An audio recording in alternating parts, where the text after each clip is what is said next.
cabai diterpa hujan dan angin kencang sampai daunnya seperti ini ya. Itu buahnya banyak sekali, tapi alhamdulillah belum ada yang rontok ya.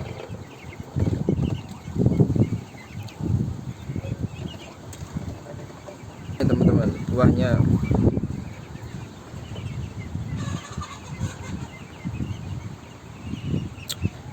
mantap.